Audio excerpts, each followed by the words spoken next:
the least.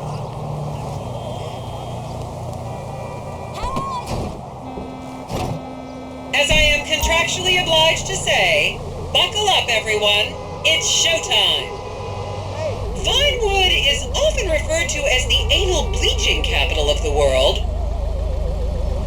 Okay, smartphones at the ready, celeb spotters. We are now approaching the legendary nightclub, the Dungeon Crawler. Opened in 1996, the club is famously owned by actor Bruce Spade, who has a custom-built elevated VIP table so that he looks the same height as everyone else. It remains one of Vinewood's hottest night spots for the rich and famous to do drugs and date rape impressionable fans. Play your cards right, and that could be you! The Dungeon Crawler was in the news again recently when comedian Morgan Chester allegedly ran over a doorman in his SUV for not laughing at one of his jokes.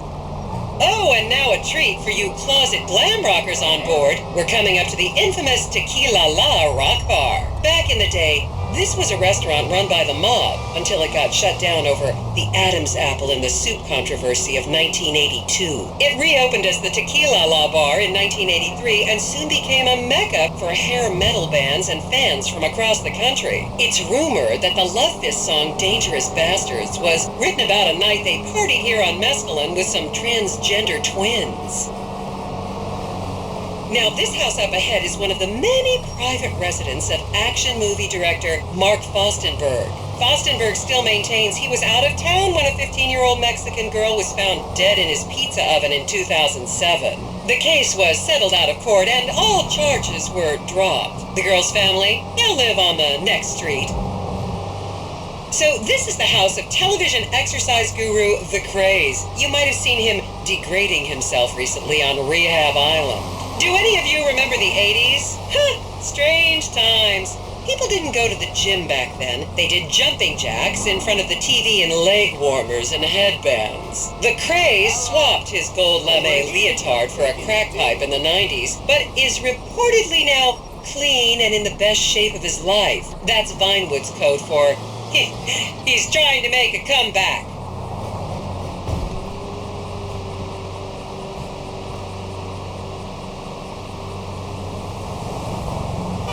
This is the home of celebrity wild child Martha Turn. Daughter of 70s comedy star Joni Turn, Martha spent her teens partying on booze, her early 20s partying on coke, and her mid-20s staring at her shoes on heroin. Her tell-all autobiography about the difficulties of growing up really rich in Vinewood only sold 30 copies last year.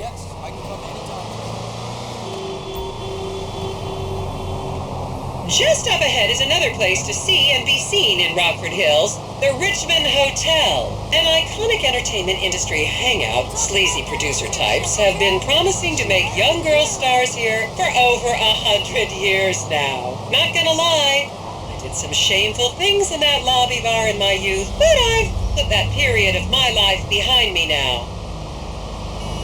I should remind you this is a no-smoking bus. Unless, of course, it's medical marijuana, then you're all right. Here you can see the landmark Weasel Theater, which was opened here in Morningwood in 1930. Some of the biggest movies in history have premiered at this theater, including Blue Blood, Shoulder of Orion, and The Many Wives of Alfredo Smith. You might remember the controversial premiere of the gladiator comedy Lions and Donkeys in 1984, when star Chip Hampton walked up the red carpet with two slaves in chains.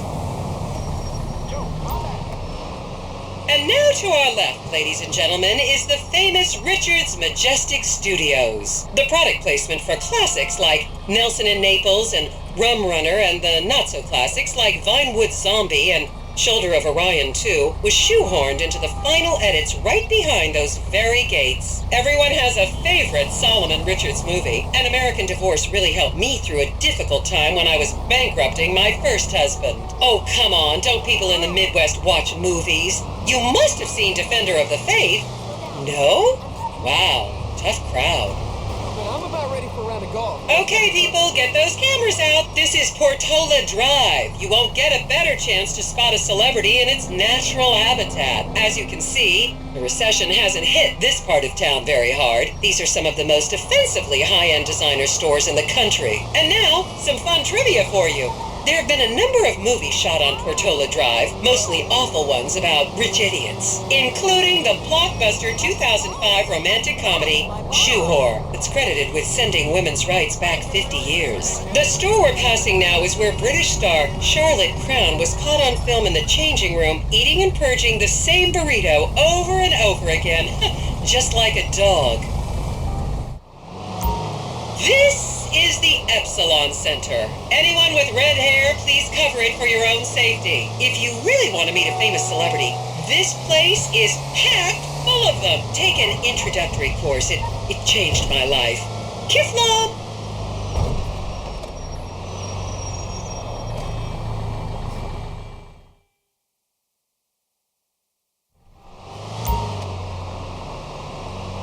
And here is City Hall. This is where the mayor's office is, if any of you care. You might recognize this building from the 20-minute final dogfight to save Earth in the movie Invasion Los Santos. And here we have the beautiful Oriental Theater. Riots broke out on the theater's opening night in 1928 as desperate fans tried to get upskirt shots of the legendary silent movie star Miriam Turner, much like you're doing today, except with really heavy cameras. My daughter tells me it isn't politically correct to say Oriental anymore, but considering some of the other common terms for Asians in the 1920s, the name could have been a lot worse. There's a saying that to go to Los Santos and not see the Oriental Theater is like going to China and not visiting a burger shop. You know, I've never really understood what that means, but...